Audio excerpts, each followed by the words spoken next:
లక్షలాది మందికి మన తెలుగు మ్యాట్రిమోనీ ద్వారా వివాహాలు జరిగాయి. తెలుగు వారి #1 చాయిస్ తెలుగు మ్యాట్రిమోనీ. వైఎస్ జగన్ బంగారుపాళ్యం పర్యటనపై మాటల యుద్ధం తీవ్రమవుతోంది.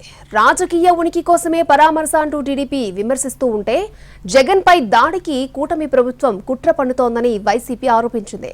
అన్నదాతల పరామర్శకు జగన్ వెళ్తుంటే ఇన్ని ఆంక్షలేంటని వైసీపీ ప్రశ్నించింది. చిత్తూరు జిల్లా బంగారుపాళ్యంలో రేపు పర్యటించనున్నారు వైసీపీ అధినేత వైఎస్ జగన్. మార్కెట్ యార్డులో మామిడి రైతుల్ని పరామర్శించనున్నారు. మామిడికి కనీస గిట్టుబాటు ధర కల్పించడంలో ప్రభుత్వం ఘోరంగా విఫలమైందని విమర్శిస్తున్న జగన్ నేరుగా మామిడి రైతుల్ని కలిసి వారి కష్టాలు వింటామంటున్నారు. అయితే జగన్ పర్యటనకు షరతులతో కూడిన అనుమతి ఇచ్చారు పోలీసులు.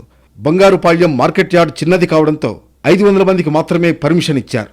హెలిప్యాడ్ దగ్గర కేవలం 30 మంది మాత్రమే ఉండాలన్నారు. ఎలాంటి ర్యాలీలు, రోడ్ షోలు చేయకూడదని పోలీసులు నిబంధనలు విధించారు. అటు వైఎస్ జగన్ బంగారుపాళ్యం పర్యటన రాజకీయంగానూ కాకరేపుతోంది. పరామర్శ పేరుతో జగన్ హంగామా చేస్తున్నారని మంత్రి అచ్చెన్నాయుడు విమర్శించారు.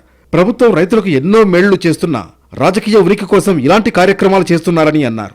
జెండా పీకేసే పరిస్థితికి వచ్చింది కాబట్టి నీ పార్టీని నిలబెట్టుకోవడానికి, నీ పార్టీ ఉనికి చాటుకోవడానికి రైతుల పేరు చెప్పి ఈ రకంగా చేస్తున్నారు. దీన్ని మేము తీవ్రంగా ఖండిస్తున్నాం. చిత్తూరు జిల్లా రైతులారా, తిరగబడండి అంటే కొట్టమని కాదు, అడగండి.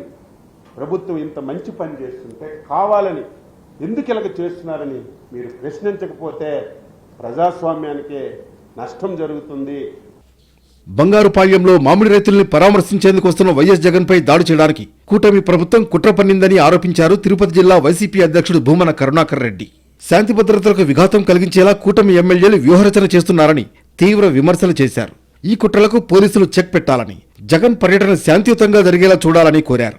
చిత్తూరు జిల్లా రైతులు పడుతున్నటువంటి, మామిడి రైతులు పడుతున్నటువంటి కష్టాలను, వాళ్ళ బాధల్ని వినటానికి వస్తున్నటువంటి నేపథ్యంలో తెలుగుదేశం పార్టీ ప్రభుత్వం జగన్ గారి పర్యటనను శాంతి భద్రతల సమస్యగా మార్చడానికి ప్రయత్నం చేస్తున్నట్టుగా మా దృష్టికి వచ్చింది. నేరుగా జగన్ గారి మీదనే దాడి చేయటానికి మీ వాళ్ళని వినిపిస్తాము అని చెప్పటము అంటే ఇంతకంటే దౌర్భాగ్యం మరొకటి లేదు. మీ దుర్బలత్వం చాలా స్పష్టంగా తెలిసిపోతున్నది. మొత్తానికి జగన్ బంగారుపాళ్యం పర్యటన ఆంధ్రప్రదేశ్ రాజకీయాల్లో ఉత్కంఠగా మారింది.